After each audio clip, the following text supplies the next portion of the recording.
నమస్తే, నేను ఇందు. ఇవాళ వైఎస్ రాజశేఖర రెడ్డి గారి జయంతి సందర్భంగా వైఎస్ జగన్మోహన్ రెడ్డి గారు అయితే నివాళులైతే అర్పించారు. మరి ఈ నేపథ్యంలో జగన్మోహన్ రెడ్డి గారితో పాటు విజయమ్మ కూడా నివాళులు అర్పించినట్టు తెలుస్తుంది. సో మరి ఈ కార్యక్రమంలో ఇద్దరు బ్రదర్స్ కూడా కనిపించడం ఒక సంచలనంగా మారిందని చెప్పొచ్చు. మరి దీని గురించి డిస్కస్ చేయడానికి మనతో పాటు డాక్టర్ దుర్గా వడ్లమాన్ గారు ఇప్పుడు మనతో ఉన్నారు. నమస్తే మ్యామ్. నమస్తే అండి మేడం, మరి చూసుకుంటే ఇవాళ వైఎస్ రాజశేఖర రెడ్డి గారి జయంతి సందర్భంగా జగన్మోహన్ రెడ్డి గారు అయితే నివాళులు అర్పించారు. మరి జగన్ గారితో పాటు విజయమ్మ గారు కూడా నివాళులు అర్పించినట్టు తెలుస్తుంది. అండ్ అలాగే కార్యక్రమంలో మరో ఇద్దరు బ్రదర్స్ కూడా కనిపించడం ఒక సంచలనంగా మారిందని చెప్పొచ్చు. ఏమంటారు మేడం దీని గురించి? ఇవాళ వైఎస్ రాజశేఖర రెడ్డి గారిది 75వ జయంతి.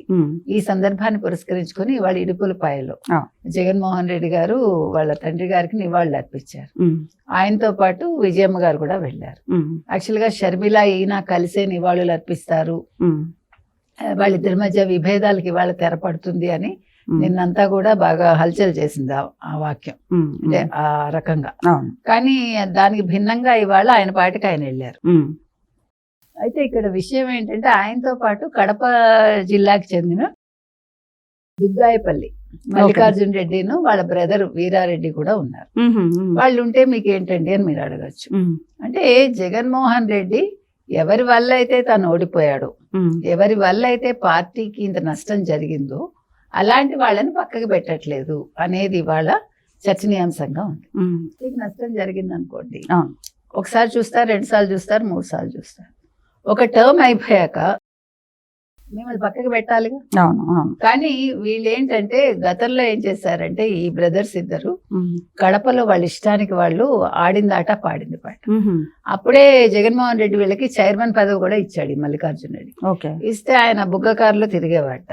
తిరగటమే కాకుండా అంటే భూదందాలు చేశాడు, ఎక్కడికక్కడ ఆక్యుపై చేసేసి భూములు, ఆ రకంగా. సో దానివల్ల ప్రజలు చాలా ఇబ్బందులకు పాలయ్యారు. అందుకని ఇవాళ ఇడుపులపాయలో జగన్మోహన్ రెడ్డి పక్కన మీరు చూసారంటే మల్లికార్జున రెడ్డి పక్కనే ఉన్నాడు. ఇవాళ ఇంకెవరెవరు వెళ్ళారో మనకు తెలియట్లే, అక్కడ ఈయనే ప్రస్ఫుటంగా కనిపిస్తున్నారు. కాబట్టి ఇలాంటి వాళ్ళని పెట్టుకుని మీరు ఎందుకు తిరుగుతున్నారు? ఇంకా మీకు ఇంత రాజకీయ పతనం అయినా కూడా మీకు ఇంకా తెలియట్లేదా జగన్మోహన్ రెడ్డి అని ప్రజలు అడుగుతున్నారు. ఇప్పుడు ఈయన ఒక ఐప్యాక్ నమ్ముకున్నాడు. అప్పుడు ఐప్యాక్ ఎవరి ద్వారా నమ్ముకున్నాడు? ఇది ఇతనెవరు, సజ్జల కొడుకు వల్ల జరిగింది. అది 100 కోట్లు 100 కోట్లు ఇచ్చి ఒక ఐప్యాక్ ను పెట్టుకుని మీరేం సాధించారు? ఆ రోజు మీకు గుర్తుంటే కనుకైతే ఎలక్షన్స్ ముందు ఐప్యాక్ వాళ్ళతో ఒక ఫైనల్ మీటింగ్ జరిగినప్పుడు ఈయన ఐప్యాక్ ఇన్ఛార్జ్ కి ఈయన చెప్తున్నాడు, మనం తప్పకుండా గెలుస్తాము, 175 వస్తాయి, 175 రాకపోతే 165 వస్తాయి అన్నట్టు మాట్లాడాడు. అంటే 100 కోట్లు నువ్వు ఇచ్చి ఎదురు అతన్ని నువ్వు ఓదార్చావు. అంటే నీకు అప్పటికి కూడా నీకు విషయం అర్థం కాల, ఆ రోజుకి కూడా ఈ రోజుకి అర్థం కాల. ఇంకా ఆయన భ్రమల్లోనే ఉన్నాడు. ఇప్పుడు రేపు వెళ్తున్నాడు కదా, బంగారుపాళ్యం వెళ్తున్నాడు, చిత్తూరు జిల్లా తోతాపురి మామిడి రైతుల కోసం. అంటే రేపేం చేస్తాడో మనకు తెలియదు. రేపు ఆయనకి దేనికి అనుమతులు లేవు, కామ్గా వెళ్ళాడా, ఒక 500 మందితోటి వచ్చాడా అన్నట్టు ఉండాలి. కానీ అలా ఉంటాడా ఆయన? ఆయన ఊరుకునే మనిషి కాదు కదా. అంటే మీరు నాకు కండిషన్స్ పెట్టడం ఏంటి అనే ఒక ధోరణి. ఇప్పుడు జగన్మోహన్ రెడ్డి రాజకీయాల్లో ఇప్పుడు తన మొత్తం పద్ధతి మార్చుకోవాలి, తన వైఖరి మార్చుకోవాలి.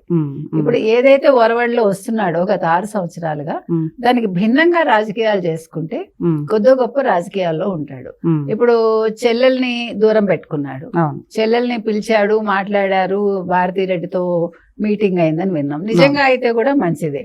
ఇప్పుడు ఏం చేయాలంటే చెల్లెల్ని బుజ్జగించి దగ్గరికి తెచ్చుకుని వీళ్ళందరినీ దూరం పెట్టి ఉన్న వాళ్ళందరినీ, మన యువతతోటి మాట్లాడాడు కదా, మీరందరూ కూడా మీ ఫోనే మీ గన్ను, మీరు రెడీగా ఉండండి, నియోజకవర్గాల్లో తిరగండి, మీకు నేను ఎమ్మెల్యేలను చేస్తాను అని ఏదైతే చెప్పాడో ఆ రకంగా ఏం చేయాలంటే ఇతను మొత్తం సినారియో మార్చేసుకుని తనలో ఉండే క్రుయల్టీని అంతా పోగొట్టుకుని, ముఖ్యంగా ఆడవాళ్ళని తిట్టడం అనే ఒక అది రాజకీయాల్లో అది పనికిరాదు, అది తగదు అని గుర్తించి ఆడవాళ్ళ జోలికి వెళ్లకుండా, వాళ్ళని తిట్టకుండా, సొంత వాళ్ళని తిట్టకుండా, బయట మహిళలను తిట్టించకుండా ఇవాళ నల్లపరెడ్డి ప్రసన్న కుమార్ రెడ్డి ఏదైతే చేశాడో వీటన్నింటి వల్ల అల్టిమేట్ గా నష్టం ఎవరికి వస్తుందండి? జగన్మోహన్ రెడ్డికే కదా. అవును. కింద వాడు తిట్టినా, కింద స్థాయి వాడు తిట్టినా, మధ్య స్థాయి వాడు తిట్టినా అది దాని రిఫ్లెక్షన్ పై వాళ్ళ మీద ఉంటుంది. కాబట్టి ఇప్పుడు చెప్పొచ్చేది ఏంటంటే జగన్మోహన్ రెడ్డి ఇప్పటికైనా ఒక అనుభవం వచ్చింది అని అనుకుని వ్యాపారవేత్తలా కాకుండా ఒక రాజకీయ నాయకుడిలాగా ఆలోచించి ఇది పద్ధతి కాదు, నేను ఇలా వెళ్ళకూడదు, I have to change my self అని తన్ని తాను మేకోవర్ చేసుకుని ఆ మేకోవర్ లో ఒక మంచి మనిషిగా మారి మంచిగా రాజకీయాలు చేస్తే మళ్ళా అంటే మీరు ముఖ్యమంత్రి అవుతారా అవరా పక్కగా పెట్టండి, ముఖ్యమంత్రి అవ్వడం ఒకటే గోల్ కాదు అతనికి. అతను ఫస్ట్ నేను పెర్ఫెక్ట్ ఒక ఎమ్మెల్యేగా అవ్వాలి, నేను పులివెందుల ఎమ్మెల్యేగా నేను జీవితకాలం గుర్తుండాలి, పులివెందుల ప్రజలకు ఏదైనా చెయ్యాలి. వైసీపీ వాళ్ళందరూ కూడా వాళ్ళ నియోజకవర్గాల్లో చక్కటి రాజకీయాలు నెరపాలనుకోవాలి తప్ప మనం బెదిరించటము, భయపెట్టడము, చేత కాకపోతే ఆడవాళ్ళని రంగంలోకి లాగి వాళ్ళ క్యారెక్టర్ అసాసినేషన్ చేయటము ఇది రాజకీయం కాదండి. ఇది ప్రజలు కూడా గుర్తించాలి. వీళ్ళు ఇలాగే ఇదే ధోరణిలో ఉంటే ప్రజలు ఆ 11 సీట్లు కూడా మళ్ళీ 2029లో ఇవ్వకూడదని మనం చెప్తున్నాం. మేడం మరి చూసుకుంటే అంటే జగన్మోహన్ రెడ్డి గారు ఏ పర్యటన చేసినా ఒక విధ్వంసాలు సృష్టిస్తున్నారని చెప్పొచ్చు. అంటే అంతకుముందు చూసుకుంటే కూడా ఒక వార్త సాక్షి టీవీలో సంచలనంగా మారింది. అంటే జగన్మోహన్ రెడ్డి గారి పేరు చెప్తే సింగయ్య భార్యకి లోకేష్ గారు ₹1 కోటి ఇస్తారంటూ కూడా సాక్షి టీవీ ప్రచురించింది. అంటే అక్రమాలు చేస్తున్నారు, మనుషులను చంపేస్తున్నారు, ఇలాంటి స్టేట్మెంట్స్ చేస్తున్నారు, వార్తలు ప్రచురిస్తున్నారు. ఏమంటారు మేడం దీని గురించి? లోకేష్ ఎందుకు ఇస్తారు? ₹1 కోటి ఇవ్వాల్సింది వైసీపీ వాళ్ళు కదా. ఇప్పుడు చంపేసింది జగన్మోహన్ రెడ్డి కారు కింద ఆయన చనిపోయాడు. అవి ఎవరు ఇవ్వాలి? మాట్లాడితే ₹1 కోటి ఇవ్వాలని అసలు ప్రకటన చేసేదే వైసీపీ. కాబట్టి లోకేష్ కి ఏంటి సంబంధం? అసలు లోకేష్ కి ఏ రకంగా సంబంధం మీరు చెప్పండి. తుంటిమి కొడితే పళ్ళు రాలాయని వీళ్ళు మాట్లాడే అదే చెప్తున్నా, ఈ మాట్లాడే మాటలకు అర్థం ఉండదు, వాళ్ళకి రాజకీయాలు తెలియదు, ఏం మాట్లాడుతున్నారో తెలియదు. 10 లక్షలు ఇచ్చి కేసు మాఫీ చేసుకుందాం అనుకున్నారు, అవ్వలేదు. ఎప్పుడైతే కేసు పడిందో ఇంటికి పిలిపించి మాట్లాడుకున్నాడు, బెదిరించాడు చెప్పాలంటే. అందుకని సింగయ్య భార్య కూడా బయటకు వచ్చి ఏం జరిగిందో ఆవిడ చెప్తే బాగుంటుంది. ఇక్కడ ₹1 కోటి కేసు మాఫీ అవ్వదు. అయినా కేసు మాఫీ చేసుకోవాల్సిన పని లోకేష్ కే ఉంది. లోకేష్ గారి కింద పడ్డాడు అతను కాదు కదా, జగన్మోహన్ రెడ్డికి అవసరం. కాబట్టి అసలు వాళ్ళు ఏం మాట్లాడుతున్నారో కూడా వాళ్ళకి అర్థం కావట్లేదు. మీకు అదే చెప్తున్నా, అసలు మొత్తం చుట్టూ ఉండే వాళ్ళందరినీ ఎలివేట్ చేసేయాలండి అతను. మీకు చేసేసి వాళ్ళందరినీ పక్కకు పెట్టేసి ఇంకా వాళ్ళు ఫ్యూచర్ క్యాండిడేట్స్ కాదు, వైసీపీలో వీళ్ళు కొనసాగడానికి వీలు లేదు అని ఒక నిర్ణయం తీసుకుని కొత్త రక్తాన్ని తెచ్చి వాళ్ళకి ఇలాంటి పనికిమాలిన అంటే ఈ బూతు రాజకీయాలు కాకుండా, తర్వాత ఇలాగా అంటే రౌడీ రాజకీయాలు కాకుండా ఒక మంచి రాజకీయ నాయకులుగా వాళ్ళని తీర్చిదిద్దడానికి ఏం చేయాలో జగన్మోహన్ రెడ్డి ఆలోచిస్తే, అంటే రేపటి నుంచి దానికి ఒక పునాది పడాలి. ఎందుకంటే రేపు అతను వెళ్ళాడా వచ్చాడా అన్నట్టుంటే అప్పుడు జగన్మోహన్ రెడ్డిని నమ్మడానికి ప్రజలకు ఒక అవకాశం అతను ఇచ్చుకున్నట్టు అవుతుంది. కాబట్టి అది జగన్మోహన్ రెడ్డి చేతుల్లోనే ఉంది.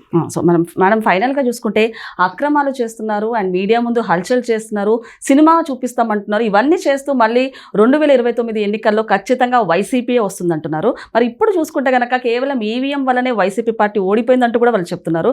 ఏమంటారు మేడం? వైసీపీ అంటే ఈవీఎం ట్యాంపరింగ్ జరిగిందంటూ కూడా వాళ్ళు ఆరోపిస్తున్నారు. ఏమంటారు మేడం దీని గురించి? అంటే దొంగపడ్డ 6 నెలలకి కుక్క మురిగిందిట, ఏడాది దాటిపోయింది, మళ్ళీ ఈవీఎంలు కావాలేంటండి? మరి 2019లో నువ్వు ఈవీఎంలు బెస్ట్, దానివల్ల పాజిటివ్ గానే రియాక్ట్ అయ్యావు కదా. ఇప్పుడు ఓడిపోయినప్పుడు కూడా వెంటనే ఈవీఎంల గురించి ఏం మాట్లాడలేదు. వాళ్ళకి అర్థమైంది ప్రజలు వద్దనుకున్నారని. తర్వాత ఏదో ఒక కారణం చూపించాలి కాబట్టి ఈవీఎంలు తెర మీదకి తీసుకొచ్చారు. ఇంకొకటి అండి, సినిమా ఎవరెవరికి చూపిస్తారు? ఆల్రెడీ ప్రజలు వైసీపీకి చూపించారు, జగన్మోహన్ రెడ్డికి చూపించారు. వై నాట్ 175 అంటే కాదులే నీకు 11 ఎక్కువ అని 11 ఇచ్చి కూర్చోబెట్టారు. కాబట్టి ఈ మనం ఏమనాలి? అవినీతి రెడ్డి అనాలా, అక్రమాల రెడ్డి అనాలా, లేదా బూతుల రెడ్డి అనాలా? ఈ జగన్మోహన్ రెడ్డి రేపు ఏం చేస్తాడో చూద్దాం. కాబట్టి ప్రజలు సినిమా చూపించేసారు. ఈయనకి 29లో ఇంకా కొత్త సినిమా ఏమీ లేదు. అయితే ఎమ్మెల్యే అవుతాడు, లేకపోతే మొత్తం పార్టీ క్లోజ్ అవుతుంది. ఓకే మేడం, నమస్తే.